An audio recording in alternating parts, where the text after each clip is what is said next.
אי פעם תהיתם איך מפיקים חתיכת זהב טהורה מתוך נהר מלא בבוץ?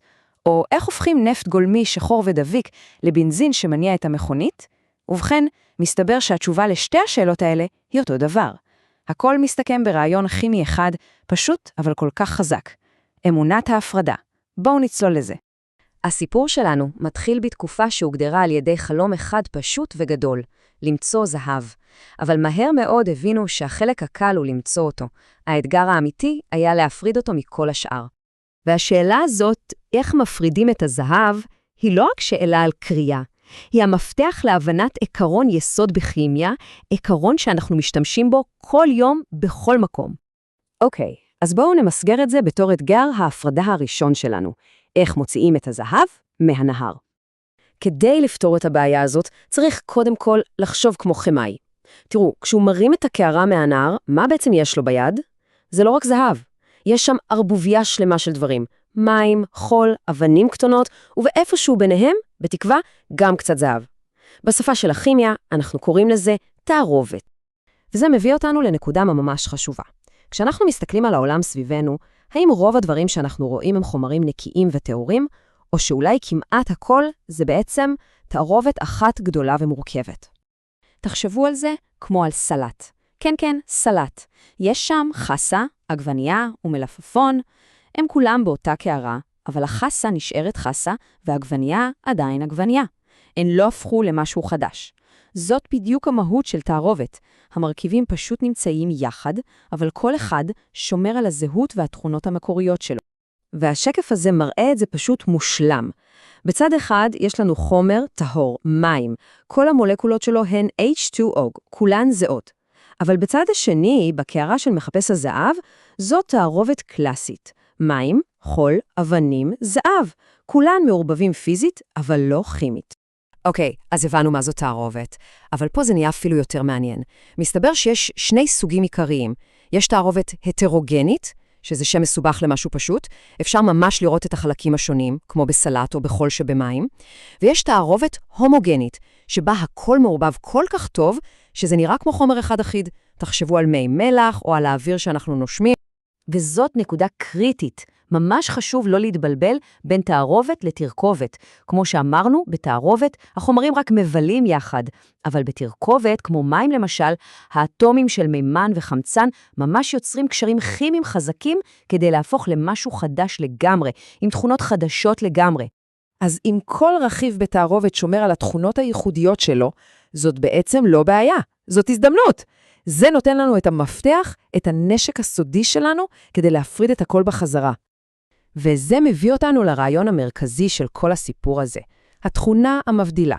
כל מה שצריך לעשות זה למצוא משהו אחד ששונה בחומר שאנחנו רוצים להוציא. משהו שמבדיל אותו מכל השאר.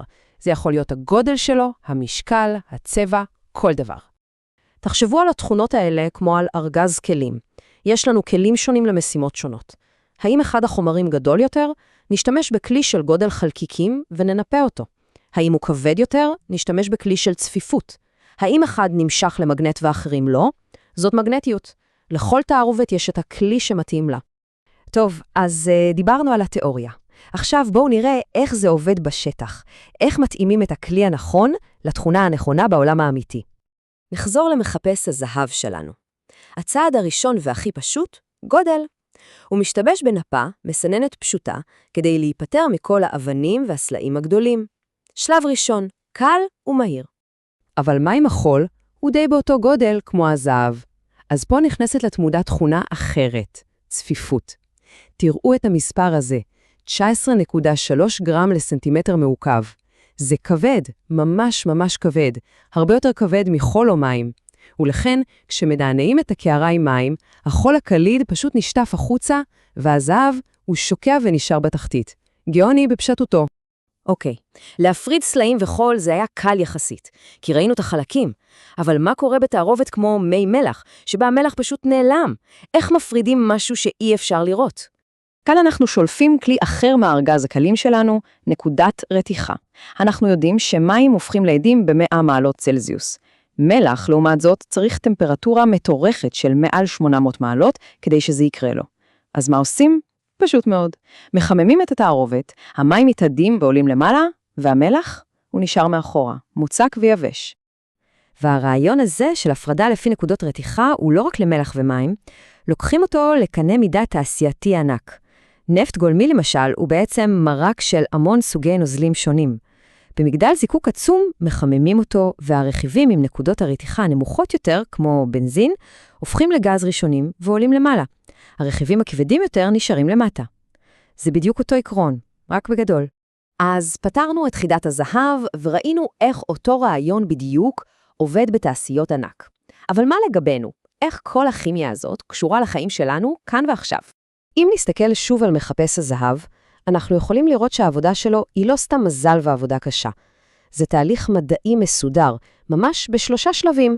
קודם כל קודשים כדי לקבל גודל אחיד, אחר כך מנפים כדי להפריד לפי גודל, ובסוף משתמשים במים ובקערה כדי להפריד לפי צפיפות. זאת כימיה קלאסית בפעולה. וזה לא נשאר רק בסיפורים היסטוריים. היכולת הזאת להפריד תערובות היא פשוט בסיס לחיים המודרניים שלנו. מי השתייה הנקיים שלנו זה סינון. הדלק במכונית זה זיקוק. אפילו הפעולה הפשוטה של מיון אשפה למחזור היא הפרדה של תערובות. העקרונות האלה נמצאים סביבנו כל הזמן. וזה משאיר אותנו עם שאלה אחרונה לחשוב עליה. בפעם הבאה שמכינים קפה, הפילטר הזה עושה בדיוק את זה. מפריד את גרגרי הקפה המוצקים מהנוזל. הפרדה קלאסית. כשזורקים בקבוק פלסטיק לפח המחזור הנכון, זאת גם הפרדה. אז אילו עוד תערובות אנחנו מפרידים כל יום, אולי בלי לשים לב שאנחנו בעצם מתנהגים כמו כימאים קטנים במעבדה הפרטית שלנו.